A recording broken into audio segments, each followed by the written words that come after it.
Hey, yo, it's me, Pops Van Marmalade, and you're watching the Comics-Related Madness Network. Uh-huh. So come get some. CromCon. Hey, we want to shout out to our sponsors, Daytona Beach Comic Con. If you are a fan of comic books, if you're a fan of comic book conventions, and if you like meeting comic book creators and getting comics and comic-related stuff, then you need to make your plans to attend Daytona Beach Comic Con. This year's show is September 9th and 10th. Silverline will be there, so you should make your plans to be there too. We'll see you there. If you like comics and find yourself in the Orlando, Florida area, doesn't everyone come to Orlando at some point in time to see the House of Mouse? But when you're here, you need to make it a point to visit Coliseum of Comics, especially the one on East Colonial Drive. They carry Silverline Comics, even a limited edition Coliseum of Comics version of our comics. So, when you go, be sure to ask for Silverline Comics and tell them we sent you. OCD stands for Orlando Collector Deviants. OCD, Steve and Trish, they're a family of geeks who promote geek things, particularly those around the Orlando, Florida area. They're big supporters of Silverline, and we think you should be supporters of theirs too. Go give them some love. If you are an independent comic book maker and you need to get your independent comics made, you need to look no further than Kablam Digital Printing. They print our books, and they do a bang-up job. They're not only trusted by Silverline, but many, many independent comic book makers. Head on over to kablam.com and see for yourself just how easy it is to have your comic printed by them. And tell them Silverline sent you. Hi, this is Tim TK, host of That Silverline Show on Tuesday. Join us at 11 p.m. Eastern, 8 p.m. Pacific every Tuesday night as we discuss pop culture and the joys of making comics. Hi, I'm Barb Kilber, co-host of Silverline's Wednesday Wham. Join us each Wednesday night as we discuss comics, literature, movies, and anything else that may catch our attention. I'm Roland Mann, and I host Silverline's Silver Sunday. Join me every Sunday at 8 p.m. Eastern as we make mine Silverline.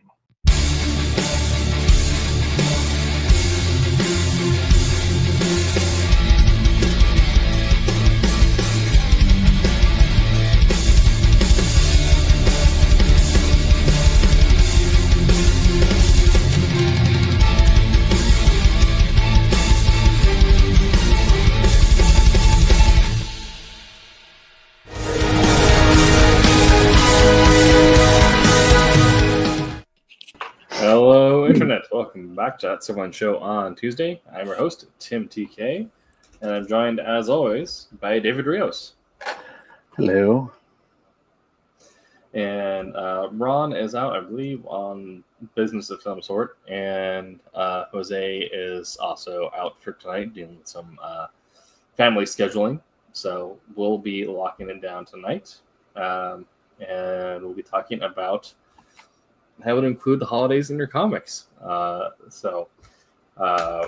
First we have a little bit of housekeeping, though. So let me get that shared for us.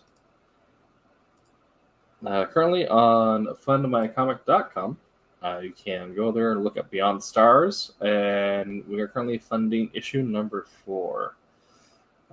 We are a little over halfway. We have 14 days left to go, so you have about half a month until midpoint of December to get your pre-order placed. And again, these are fully completed comics. You're not funding some pipe dream. You are placing a pre-order in a way that is easier on our printers. We have several special editions and price points you can go for. Number 15, of course, gets you that foil cover. You can also get it as low as $7, about the price of your standard floppy, it seems like now, if you go into a shop. If you wanted to go ahead, collect more, get the entire series, get all the different alternate covers, of course, those are also options you can do. These are going to be going on for, like I said, 14 days, and we also have some tiers include original art. Some of them have already sold out. So if you want to get your hand on those pieces of original art before they go, go ahead and make sure you hop on over to funmycomic.com and place a pre-order. If you don't know what Beyond the Stars is, it is a space opera by our own Ron. here. I'll step in. I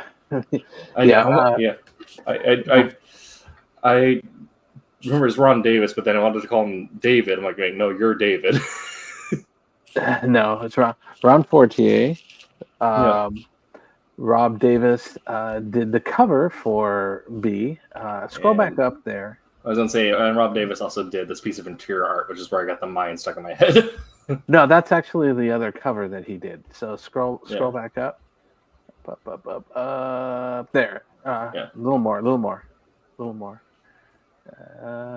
Right there. Yeah. Okay. So cover A was done by Andrea. Yeah, and I think he did everything on the cover, the inks, everything. Rob Davis did cover B with Tommy from our Sunday show doing inks, and Mickey Clausen doing colors. And then cover C was done by our comrade in arms for tonight, Jose Fuentes.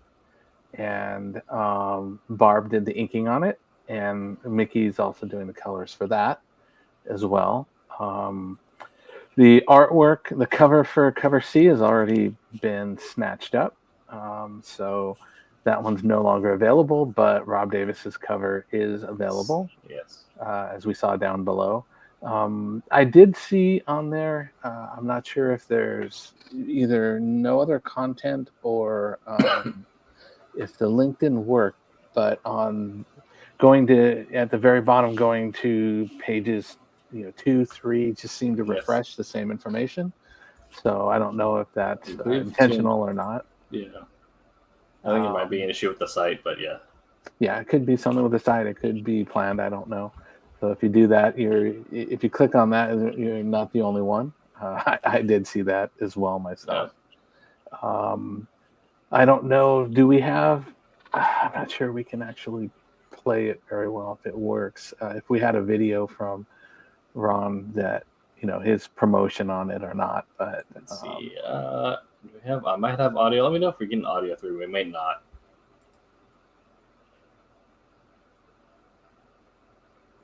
Are you getting any audio on that? I'm not hearing any audio. Okay. Oh. Yeah, I think it might just be an issue with StreamYard. Okay. Yeah. But Ron's been pretty much.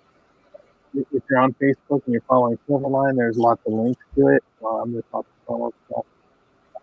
Ron's been definitely talking about it, showing a lot of characters and things like that. They're kind of breaking up. Sorry. Yeah. Normally, since Ron is not here, I'm just kind of championing for him.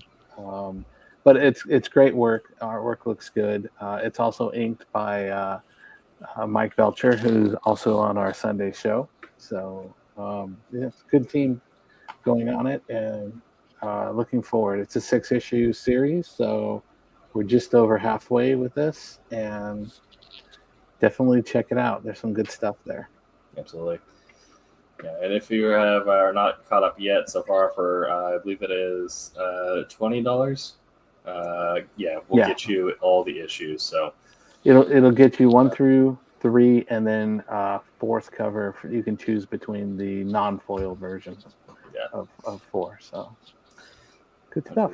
Yeah, that's a pretty good value in comics today. So head on over to backmycomic.com and look up Beyond the Stars. Fun my comic. Fun my comic. Yeah. So I guess we'll get into tonight's icebreaker. We had a break because we had Thanksgiving happening there. So I guess over the past 2 weeks, including Thanksgiving football, David, what have you been watching, reading, playing, anything of the sort?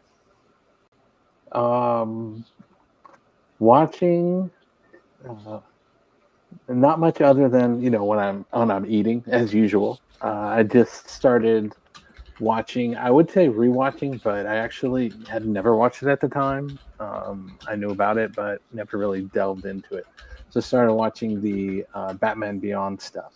Nice. I always loved the Bruce Timm universe and all that, but I just for some reason never really started watching that series, and it's great. There's a lot of interesting voice actors in there. So the stories is very much similar to the Batman the Animated Series. Good stuff. So that's that part of it. Playing, I haven't really played any games. And as far as reading goes, I've been kind of mixing it up with some Marvel subscription stuff that's coming up on Marvel Universe. I got a good deal on it at San Diego Comic-Con, so I've just been kind of reading the stuff as it's been coming out on there. And then also the here and there on some of the Krakoa stuff. I still have a while to get through it, but definitely going forward. And some of the other, I did read some of the Geiger books. Nice. I like a lot of Jeff Johns stuff, so it was definitely a good thing. So yeah, but I'm still waiting for it to come in. I think it was released this week, but I haven't been to the comic shop yet. The Silverline Christmas special. Mm-hmm. I believe that one came out this week. So I'm waiting for that one. I actually had never picked it up when it originally came out, so I'm kind of looking forward to checking it out now. So I know that this is a little different than the Kickstarter version. I think this is split up into two books, or it's slightly different from that. So yeah, I mean, you'll have my Christmas special in there, so that'll be what I'll be referencing tonight as far as written experience. Okay. Yeah. As far as myself, watching wise, we just moved over and started doing actual holiday movies.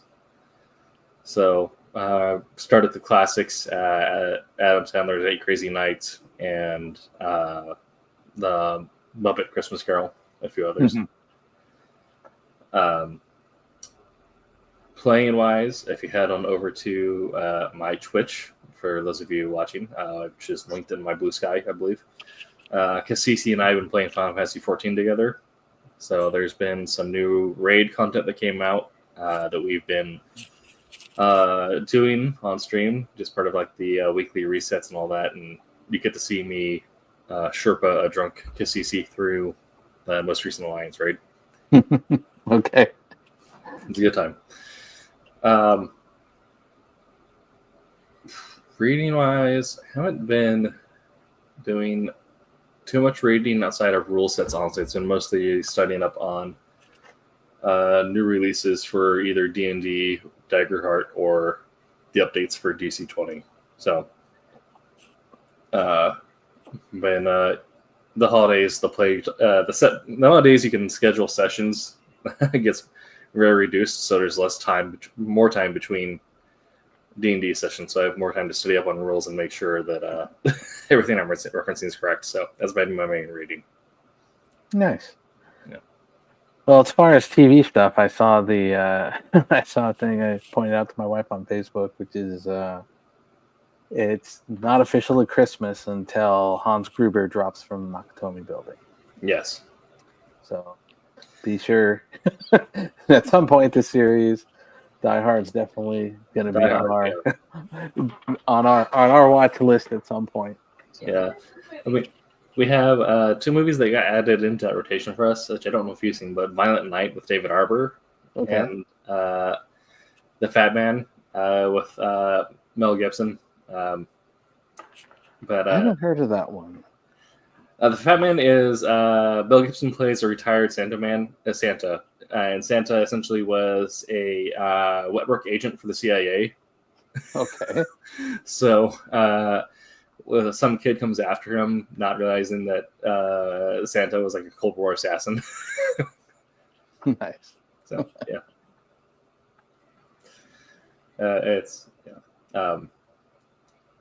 Yeah, I feel like the more violence you can put into Christmas, the better.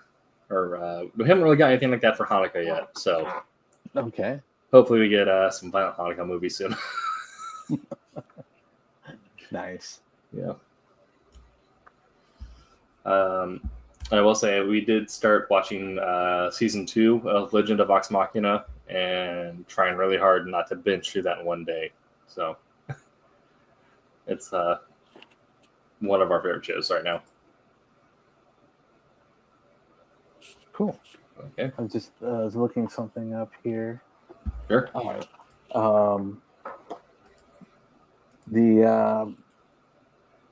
Well, we can shift to that later. It's kind of a little bit under the housekeeping, but we kind of moved on to that. We did have. Hopefully, you had a great Thanksgiving. My wife and I partook in our yearly over the last 3-4 years Friendsgiving, where we go to a friend's house and they make turkeys or smoked turkey, and we bring some dishes and have a good party, and eventually end up in front of a big puzzle and this insanely hard San Francisco puzzle that we do. We've been working on it for the last 2 years. And surprisingly, they finished it. So Nice. A couple days after, but one of the most difficult puzzles with all the stuff that was on there. Our most difficult, our second one was trying to do a Starry Night one. That was an extremely difficult one. Yeah. But I got some. I got another one kind of urging me to do. I don't have time to, but I do have a Transformers puzzle. That's basically the artwork sheet for the Decepticons. It has a big Triptychon and all of the others from the original series and stuff. So I had started it before. I've got the border and a few sections here and there, but hopefully I have some time to do that. But and then the other thing that we did over because we had the rare occasion of not streaming last week, at this time, my wife and I went to go see the Venom the Last Dance movie. Okay, how'd you like that? It was interesting. Yeah. I'm not gonna say it was a fantastic movie or a great movie, but it was interesting, and it plays a lot with a lot of the stuff that's kind of going on now with King of Black type stuff. So I don't want to go any more into that, but it was the most interesting thing that we saw on the list. My wife had actually gone to see her daughter, and they went to see the Wicked movie together. Okay. So, but those are basically the only movies we've seen in quite a while. So I still need to see Wicked. Yeah, I can acknowledge that the Venom movies are not high cinema, but I talked about this before. But because I believe that not thinking critically, but movie critics have created so much of a science that it makes it too easy to take the joy out of art. I try to give everything a basic pass-fail on if I think it succeeded as being art, which for movies is, and most things is, did I have fun while I was watching it or taking it in, and is there a moment that stuck with me, something to think about after the fact? And both Venom movies have done that. Admittedly, there's not a whole lot of stuff that sticks with me. Most of it's kind of been washed to the likeness of time at this point. But there's at least something there. So I'd say both the Venom movies have succeeded, at least at what they're trying to do, but I don't think they're trying to be on par with the Marvel Spider-Man movies. Yeah. I got to take off full screen a little too early, but yeah. Wicked I'm looking forward to, though. Also, this year I need to see Red 1, which is the Christmas movie with The Rock and Chris Evans, which seems like it might be very silly. Yep. That was our other choice. Okay. I don't think I was. That was for me. That was pre-Thanksgiving. That was last Tuesday, and I wasn't ready to step into Christmas movies until after. Yeah, no. I mean, we did Thanksgiving. We did our Friendsgiving as well, where we just have a bunch of our people that we know or whatever come hang out at our place. And then on Sunday, I went to my partner's place, my other parents' place, and did it with their family. During which my partner's brother proceeded to raid all of their grandmother's possessions, and I ended up leaving with a unwanted Sean Kemp rookie card placard. Okay. Which, if you don't know who Sean Kemp is, I don't blame you. He's the NBA player who did nothing with his career. Actually, surprisingly, I do know his name. I don't know whatever happened to him. Sure. But I do know his name. Yeah. So I got that apparently. But yeah, it was the same thing where we're sitting there just hanging out with the family and eating, and the family entertainment is Tombstone. That's great. Which, yeah. It's a classic. I don't know if it necessarily falls under traditional holiday viewing, but it feels the vibe is there, I guess. I don't think there's anything that would tie directly that movie into Thanksgiving or Christmas or anything. No. I mean, that's the It's same just good fun. No, but it's the same thing like Star Wars. Star Wars to me is a Christmas series. There's nothing that really ties it to that except for the fact that they were all released close to Christmas. Outside of the original trilogy, but yeah. Well, Lego always tends to do some kind of something for that around the holidays for Star Wars and stuff. So yeah, you can always tie it back. Yes, I mean, yeah, that was just really good marketing on their part, because they did I think 4, 5, and 6 got released later and later in the year. 6 I think was close-ish to Christmas when it first came out. I can't remember exactly, but I know 4 was like middle of spring, and then 1 came out in summer, and then I think it was either 1 or 2 was most summer, and then the other 2 they just said, hey, there's other movies coming out in December. We should just make it like a holiday thing. There you go. Yeah.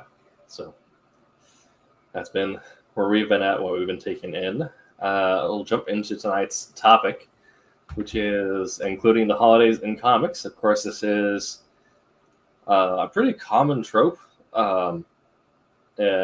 for I think now mostly just for holidays to be mentioned in the ongoing comic series, and coming at some point. But we're in previous years, I feel like, and they still do some occasion, but I feel like especially in previous years, Marvel and DC both made a strong point of releasing some sort of holiday special for their flagship titles.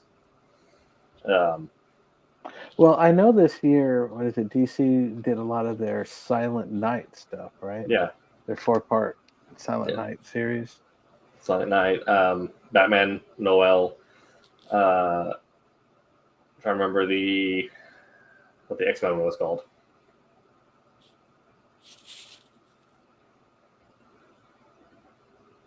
Something. For anyway, this one? No, okay. A while ago, but yeah. I have the technology. Well, there's a lot of great stuff. I mean, I love, there's. Let's say we have the Merry X-Men Holiday Special, but I think more specifically as the Morlock Little Xmas. Okay. Yeah. But I like some of the ones that there's a wide range that people that they put them in. You've got the ones that are the dedicated things, and one of my favorite of all times that pops in my head, which I think you mentioned before. I know we mentioned it on here, is Lobo's Paramilitary Christmas special. Yeah. That one just, that one was fantastic. I love that.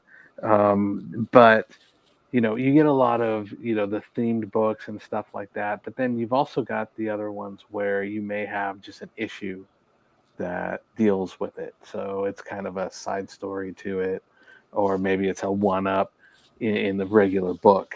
So you have stuff like that as well. Like, I was trying to think of issues particularly, but kind of, I don't know, kind of similar to you see with a lot of like the animated shows and stuff like that, where it's Christmas with the Joker and stuff like that.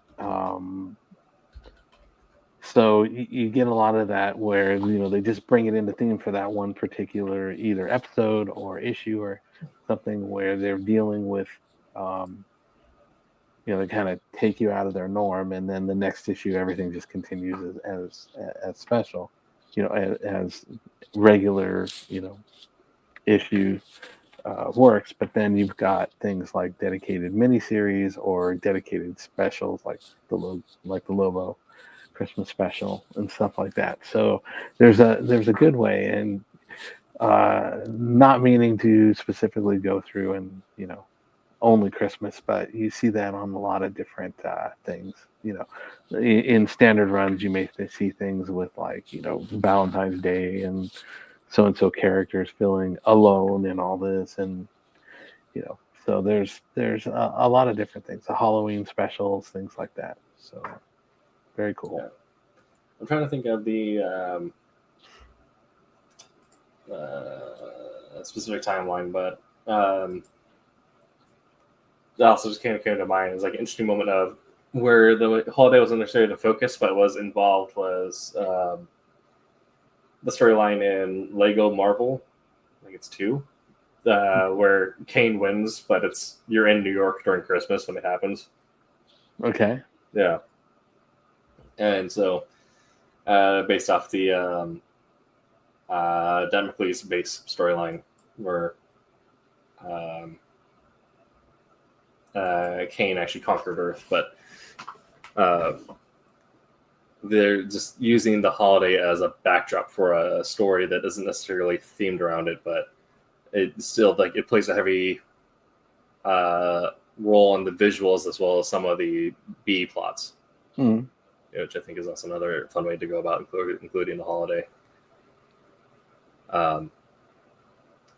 And if you're looking to create a comic yourself and are wondering why you should, and are thinking about maybe doing a holiday-themed comic, even if your original idea is not holiday-themed, and wondering why you might want to do that, the main reason is marketing. Of course, it's always fun to explore something new, and if it's an idea that you wouldn't necessarily feel comfortable writing about until you actually start doing so, that's a good way to stretch those writing or art skills to include, winter snowscapes or how things would be different during this time of year, even just logistically. I believe there was a couple times where they mentioned that it's impossible to get around New York during Christmas, so Spider-Man has to start whipping people around. But of course, so you can create your own holiday themed comic, I think so. But if you're just writing your own storyline and thinking about maybe doing a holiday special, one of the main reasons why a lot of companies do this and why it's been done so fast is because it's just easier to get people to buy on with the property they're not familiar with when they have a through line, which everyone is as familiar with as the winter holidays.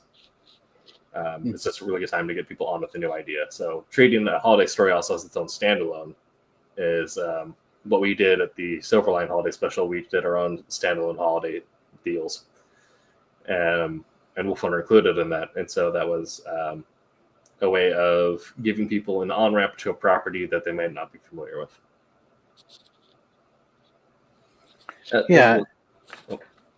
Yeah, there's also some good things to do to play around with that. You can take established, you can take and push your book in a different direction in the fact that, just like an example is you may have a character who you kind of find out they don't really like the holidays, or they just don't like the nonsense. And you can turn around and throw your book in there that the character is getting constantly thrown in the face. Every time they turn around, here's the holiday person, and they just get sick of it and sick of it and sick of it, and it's like, it brings up to a boiling point. But then you also have the other end of it where, you've got somebody that's just so kind of cold hearted and all that, and iced up internally, that by the end of the book, that ice melts a little bit, and maybe it's a small gesture. Maybe, they were fiddling around with something, and in the last panel you see them, flying away, and then it pans down, and here's this kind of makeshift, kind of deranged snowman or something in there. So you can kind of give them that small little inch of, okay, well, maybe their guard is pulled down. So it can help you kind of, play around with the character and give them a little bit of a dimension, even if it's something small, something referenced, and then just move on to they're back to their normal thing. But, show that there is a human trait in with that person, if that's the type of character that you're dealing with. Right. And like I mentioned earlier, the X-Men and Christmas things, because there's two things with those that always stand out to me for as far as like giving your characters something new to explore themselves with. One, of course, of being X-Men being an Omega Love mutant, where the X-Men's whole thing at that point, right, is that they're trying to find new mutants and make sure they're like taken into a good support system as opposed to being picked up by the Brotherhood or the Marauders. Mm-hmm. So whenever the Omega pops up, that's when it's like a huge thing for them. So you have this group of people trying to figure out, like, is this a kid we need to take care of? Is this someone we need to fight? And instead it's Santa. And how does the team negotiate dealing with that? And you can get some fun dynamics with. There is now this whole other paranormal force entering universe that we now need to settle within our mythology. And it's just as new for the characters as it is for the readers. So everyone's asking questions, everyone's doing stuff. Wolverine tries to fight Santa, things like that. And the other tradition on top of that I look forward to Wolverine doing every year is Wolverine having to fight someone. Every year Wolverine fights somebody, and this year it's Mystique, I guess. But it's Wolverine every year takes someone up to the backwoods of Canada, and they have their bonding time. That's what he did with Bruce for a while. Especially, it happened outside of the Christmas thing, but then they made it a Christmas thing, and then now it's just something he does. Nice. Yeah.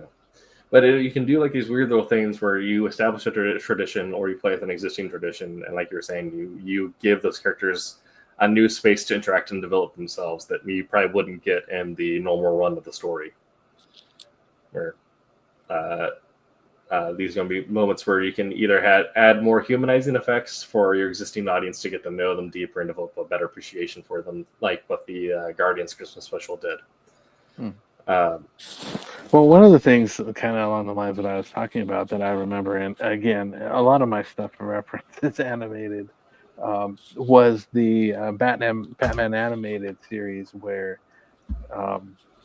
Poison Ivy had taken over Bruce's mind and forced him to go with her and Harley throughout shopping and spending all his money and carrying everything, and it was just like his character underneath was boiling because he hated it so much.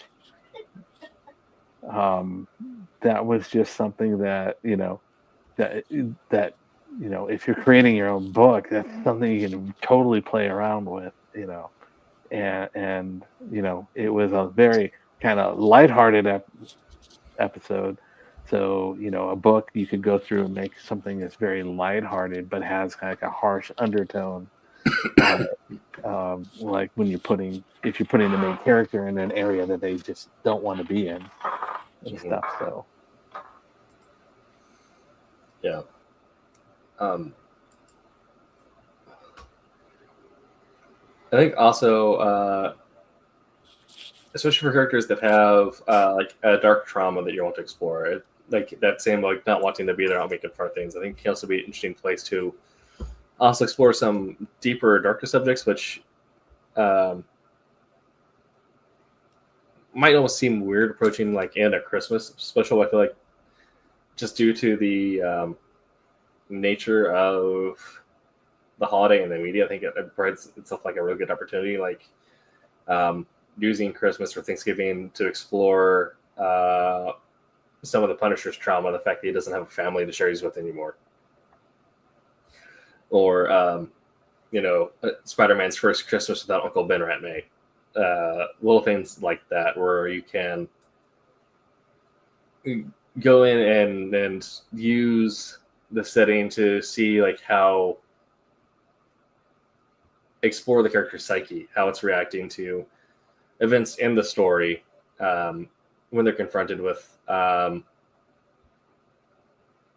typically more joyful backdrop, right? And you're going to get a lot of different reactions from characters based on who they are. Like, do they put on a mask and try to be even more chipper until they break down, like what Spider-Man did, or do they just become even more violent, very shut down, kind of put out, like Punisher did? Different ways you can approach this and like create new moments for your characters. You can also play if you're having, like a dynamic team.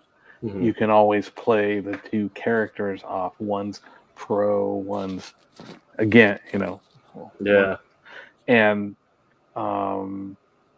you can even take it to the level where the one that's against knows how much the person that's pro for it, that they're trying very difficultly to support that, but they don't know how. So there's lots of different levels that you can go through on the different characters and write them and draw them and everything with their, maybe showing their frustrations or their, maybe they're trying to do a face and they're, Mm-hmm. I believe didn't Justice League do something like that where you had Batman be kind of grinchy while Superman is trying to do stuff for the rest of the league? I don't remember that, but it could be. I'm a might little have been in one of the cartoons. Mm-hmm. Yeah. But yeah, fun team interactions, which I think also team stuff, especially in superheroes where there is such a strong visual identity, is also where you can let like your artists and colorists also just kind of like get weird and have fun with it, where you might have Wolverine wearing the Santa hat coming in and screwing with Jubilee, his like adopted daughter, essentially. Mm-hmm. I think also the rubber official that where Scott was feeling way too serious during Christmas and Wolverine's doing the come on bub thing, just being a little too aggressive, trying to get up to let loose. Mm-hmm. Or doing who had the weirdest? I'm trying to remember now. Was it?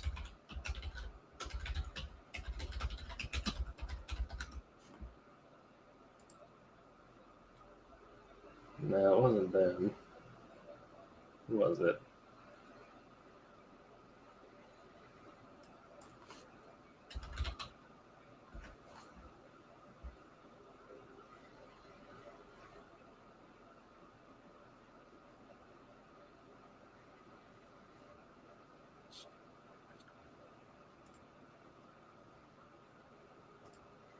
Trying to find the thing.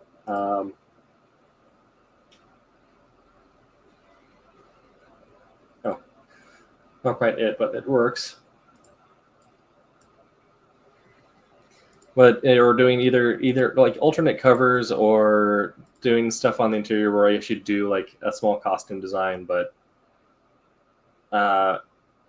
or just like the odd splash page, but doing Oh.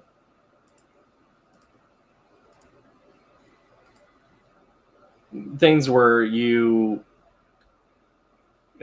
like go through and actually do like what would a Christmas party in Xavier Mansion look like, and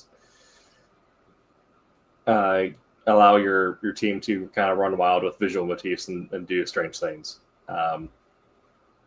They like putting characters in hats that are too small for them, but yeah, that is very common. Yeah. Things like that, or like the scenes from where you have like a snow-covered New York, and you have Spider-Man whipping his way over the streets while like breath is coming out of his mask, and they're playing with the visuals of it too, not just the writing, but also like adding in fun visual elements. Yeah, I also think about some of the books, not one book in particular, but some of the books where you may have things where somebody plans to go out to a cabin and have a nice warm Christmas or holiday season or something like that, and then inevitably some of the characters will end up getting like they may be going out to get the food and come or pies or something and end up getting stuck in an avalanche, and it's all about how they're trying to cope with. They need to get back, but everything is falling apart, and they're here, they're snowed in. It's like, how am I going to do this? And as they're going through, they obviously they've got food, so they meet up with like a wolf pack or something like that. So they got to deal with that. All the trials and tribulations they have to do to get back to get into this nice warm place. But they're alternating it by like you said, like drawing a lot of cold area with their breath freezing and all this stuff, and the muted colors and the despair of what they're going through, trying to get and then it's panning back to the cabin or wherever where the others are sitting around, don't even know that they're gone, that they know that they're coming back soon. They're not thinking about it, but you got the nice warm open flame going, and all this stuff, the bright colors and the Christmas tree and all that. But then you're panning back to them in the virtual gray, white and blue and gray desolate cold theme and stuff. So there's some pretty cool things you can play off of that too. That's, I think, is great. Yeah, I think it's also just time to, like, if there's something that you wanted to do beforehand, but like you couldn't necessarily do because it like would be too silly for the story trying to tell or the media. I think also it's a great opportunity to do something like that. Also, I realized the thing I was talking about earlier actually got backwards.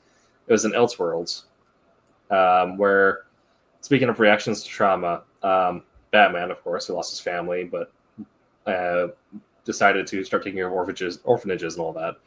There was a moment where he became Santa, but Superman, being not used to the traditions of everything, thought he was an intruder. Nice. But yeah, you can also use it in moments like that where you're exploring the idea of like cultural understanding or cultural topics. Like Justice League did that with Starfire, where Robin had to explain the holidays to her. Mm-hmm. I do remember that one. Yeah.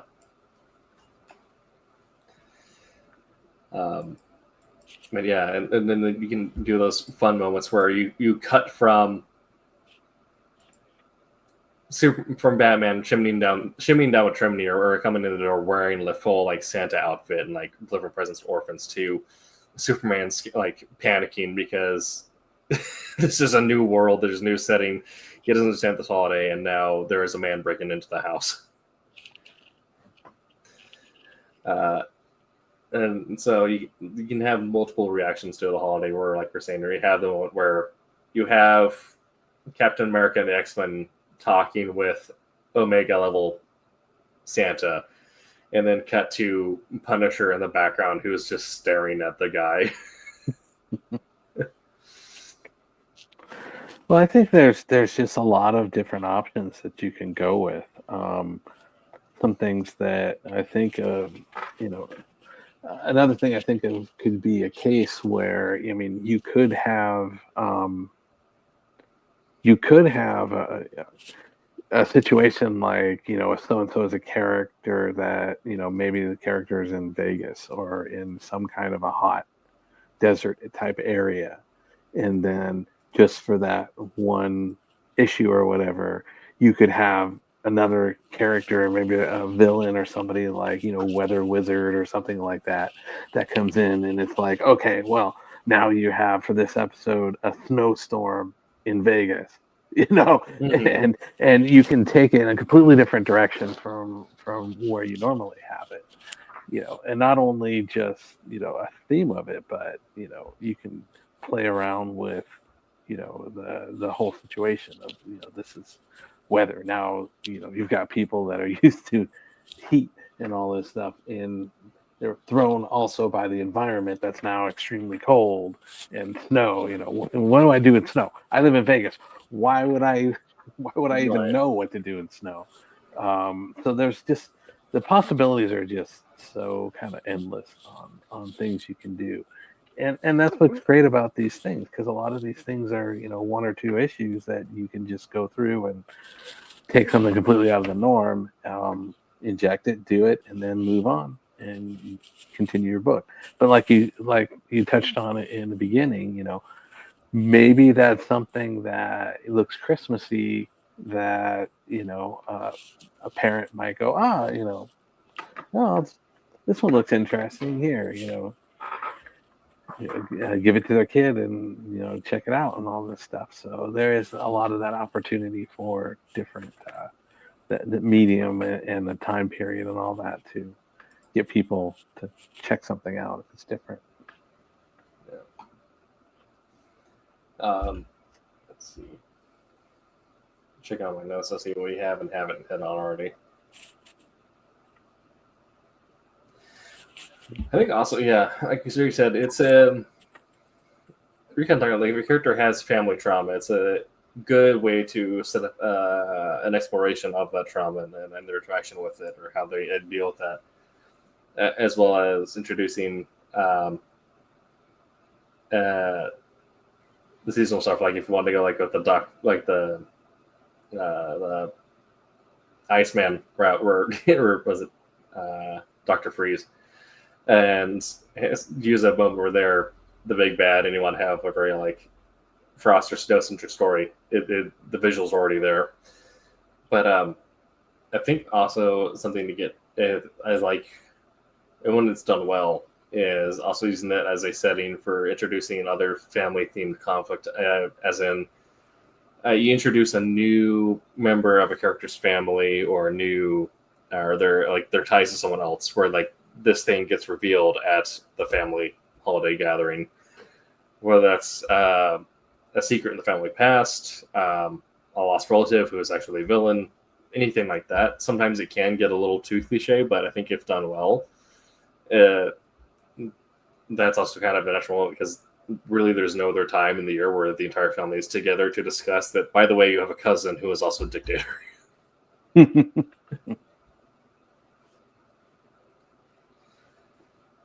And that also allows you to do some interesting stuff with the tone, and whether or not you're going to be fully dark or fully comedic. And we kind of hit on that. You can be either way. You can kind of hit on either side of the spectrum, or be a mix. Kind of like the Marvel stuff is done, where a lot of the characters are going to have a comedic, very lighthearted interaction with their Christmas specials, and the Punisher is just brooding, contemplating on his dead wife. Yeah, it's just it's an opening for you to go ahead and add some depth and some, you know, relativity towards the character. You can expand on the character, kind of bring it and see if it works. I mean, worst case scenario, you throw something out there, it doesn't work, and it's a one-shot deal, and everything goes back to the standard formula that works. Yeah, but I think there's a lot of things that are that people think are just kind of throwaway ideas that they'll kind of throw in, and then they find out that, hey, this worked pretty well, and let's bring this back in and incorporate it into the regular book and all that. So yeah, I think. Oh, nope, I lost it. Oh yeah, so like with Wolf Hunter, I used it when I did the holiday special. I tried to make it. I explored a little bit of Willard, but not too much. Kind of like the fact that he's not really religious. He's kind of the modern understanding of religious for you to attend like Christmas Mass in England at a time where that's slowly becoming more of the norm. But also I tried to explore more of his sense of duty in during the holidays, where he kind of hits that same mark as what they do with Bruce Willis's character in Die Hard, where it's the guy who kind of thinks it was like, well, I got a job to do, so I'm going to do it. With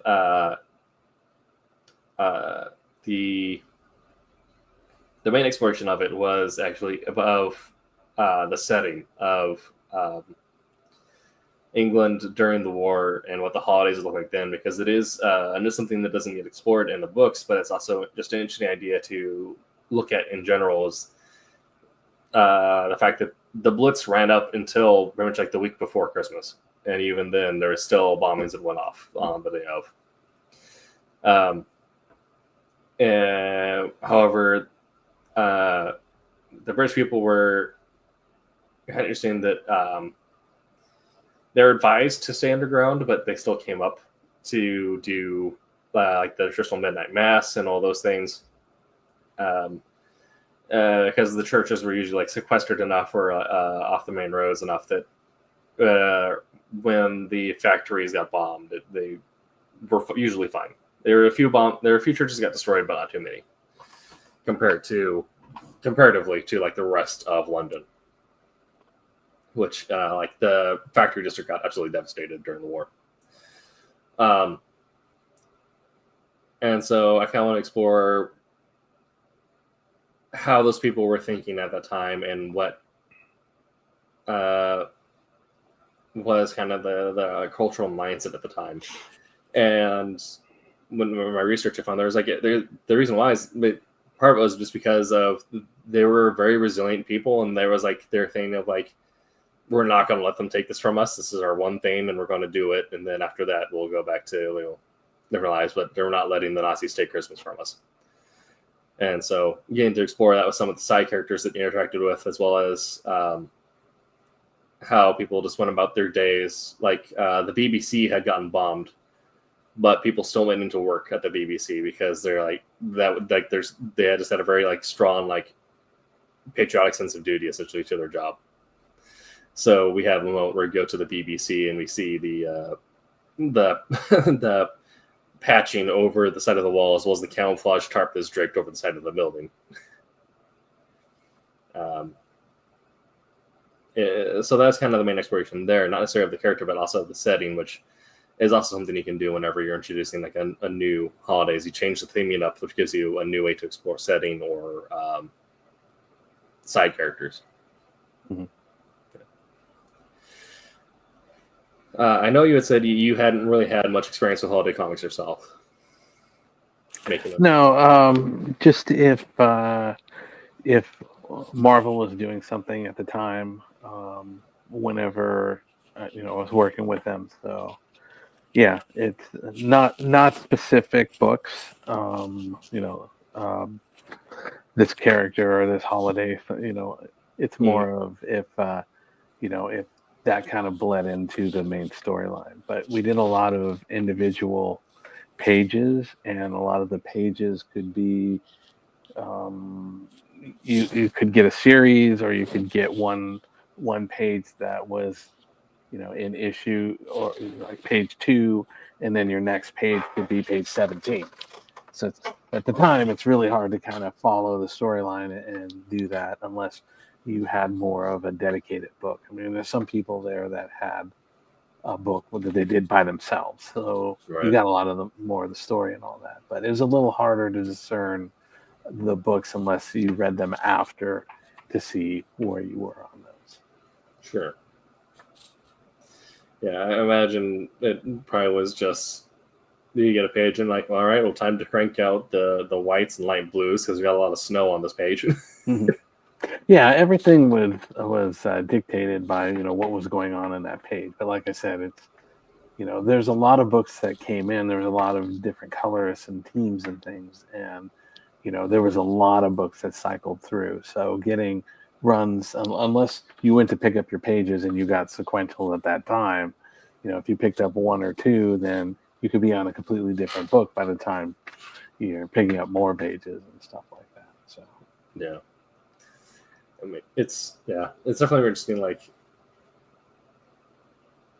how things work at the big 2 versus here, where like the colorist is very much just like as much of a staple of the team here as anyone else, whereas at like a bigger publisher is the colorist is usually someone working in-house and you're just grabbing what you got. Well, that's something that's changed, because when I originally did it, it was like you had colorists, you had computer colorists, and I was doing a lot of the computer coloring, and almost nobody's name got mentioned. Yeah.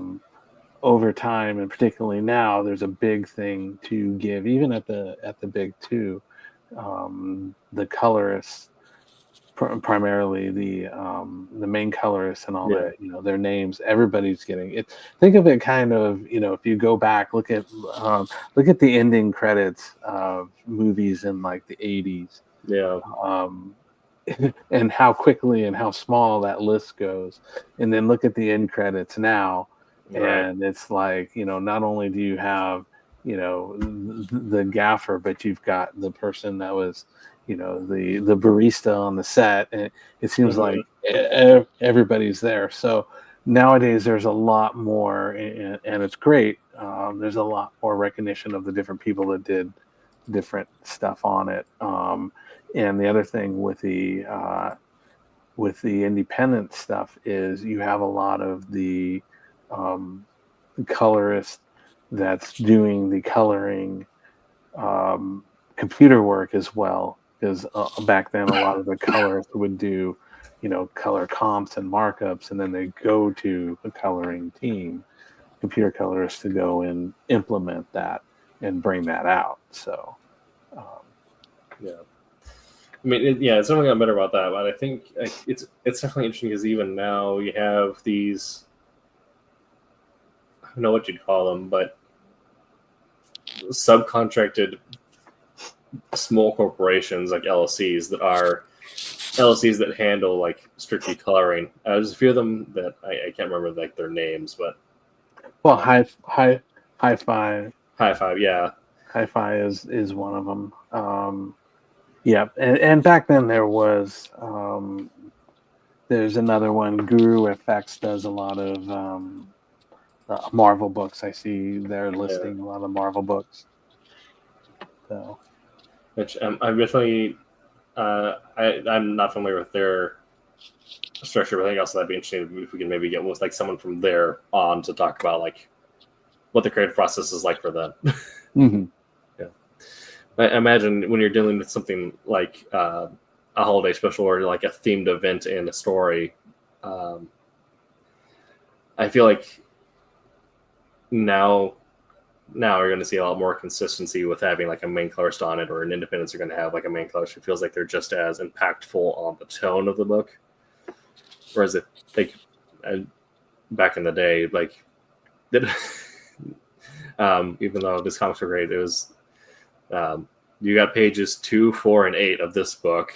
When you get these done, come back and pick up your next set. Yeah, there was a lot of that. I'm not sure how the coloring houses are doing it now. I do know that there's a common thing that's done nowadays is there are a lot of the colorists that are doing the rendering, but they will go through and bring in people that will go through and do the flats. Yeah. So they'll get a lot of pages and they'll just be rendering, and the flats are coming in from their group of people, whether it's one person or, a small group of people. Yeah. I think it was Babs was talking about how she had an assistant who was like a designated flatter. Mm-hmm. So Babs would pencil page and she did everything digital. So it was also linked at that point, send it off to the flatter, and then the flatter would work on it while she finished up the illustration. And once she got the back, that's when she could start rendering on a book. Mm-hmm. Yeah. Okay, well, that's been about an hour, and I have ran out of my notes. All of your notes, huh? You got everything covered? Yeah. I mean, like I said in our pre-show break, it's a kind of a straightforward topic. Yeah. Yeah. Is there anything else you wanted to talk about that, or did you want to get into our other housekeeping? No, I think, like I said, it's pretty straightforward. There's just lots of room that you can play around with it. The idea here is you're making comics, so try to make it fun. Introduce some stuff to make it fun, and this is an opportunity where you can take something out of its element and make it either, funny, or you can turn around and make it, something more of a dark adventure. Right. Think like your paramilitary special. But it's a good way to go through and kind of play things up and introduce new ways to do it. So, yeah, absolutely. So the other thing I was going to do for housekeeping was also mention, because we hadn't mentioned it yet, is we're in the middle of the orders for the December orders that are the books coming out in February and all that.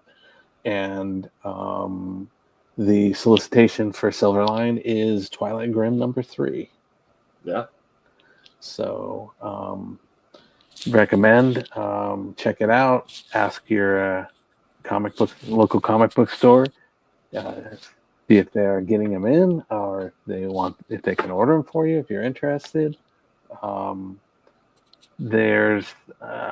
not sure exactly on the Fund My Comic if the Twilight Grim is some stuff that's offered. I know there's some runs of things that are offered, like the Trump series and I was trying to think of what the other one I was thinking of. I think it was the Rejects, 1 through 3. So there are some, but I noticed that a lot of the offerings were like groups of 1 through 4, 1 through 3, or whatever of the series. I didn't look, didn't see much in the way of individual issues, but as far as the Diamond catalog, Twilight Grim is in there, so check it out. Rob Davis did the artwork on it. Looks pretty good. So cool. All right. So yes, head on over to your local comic book shop. Let them know that you want to pick up the new Silverline book and the pre-orders. That's all I have. I don't have any other housekeeping either. So. And no other notes. A little bit of a shorter one this week, but it is the holiday season after all. So I think everybody's still recovering from from Thanksgiving overload. I feel like I gained 5 pounds over the weekend. Yeah. There you go. Yeah, definitely. Hopefully, looking forward to. I believe Ron should be back next week. Jose as well, yeah, and then Jose as well. So hopefully we're back to our full thing. I wish everything that's going on with Ron and his family, that wish everything best. So looking forward to seeing them next week and getting more variety of opinions on this. It's always great to have difference of opinions and experience and all that on our shows, and more people that we have participating, the wider experience that we have. So okay, so next week we're going to be talking about creating family dynamics in comics, so kind of similar to some through lines you mentioned. You might use the holidays as a vehicle to establish these new themes or these new conflicts. We're actually going to go into talking about how do you write out family dynamics, what are the traits you want to create, and how do you go about visually making characters look alike. Probably talk a lot about the Summers family as X-Men nerds, but also that's something that's been brought up a lot, is how well they did at making all the Summers brothers look alike, to the point where people were theorizing that Vulcan or Corsair were Summers when they got introduced before they even made the reveal. Mm-hmm. And then the 17th, we're going to be talking, or we're going to do a little easy reflections chat, so no real topic. It's just going to be us answering some frequently asked questions and talking about our careers in comics so far, things we learned, kind of wrapping up the year. And on the 24th is Christmas Eve, so we will be off the air celebrating Christmas Eve. And the 31st is New Year's Eve, so we'll be off the air celebrating New Year's Eve. Okay, that works. Yeah, we got got 3 shows in between our break this December. It seems about par for the course. Wednesday is interesting because Wednesday lands on Christmas and New Year's Eve, so I imagine they're also going to be off. Oh yeah, I'm pretty sure. Yeah. Have you seen anything about this week? Have any of the things for either the Wednesday or the Sunday show? Wednesday's going to have Mark Stegbauer, who created Girl Scouts. And then Sunday is talking about weather. How do you use the weather to affect a comic? Kind of like what we talked about a little bit with, introducing snow into a new scenario, or things like that. Okay. All right. Sounds good. Okay. Well, thank you all for watching. Make sure to check out Wednesday OM and Silver Sunday, 8 p.m. Eastern on those respective days. We'll be back next week, 8 p.m. Pacific time. And until that time. Oh, there it is. Make mine Silverline. Hey, I'm G-Rod. Make mine Silverline. You heard me.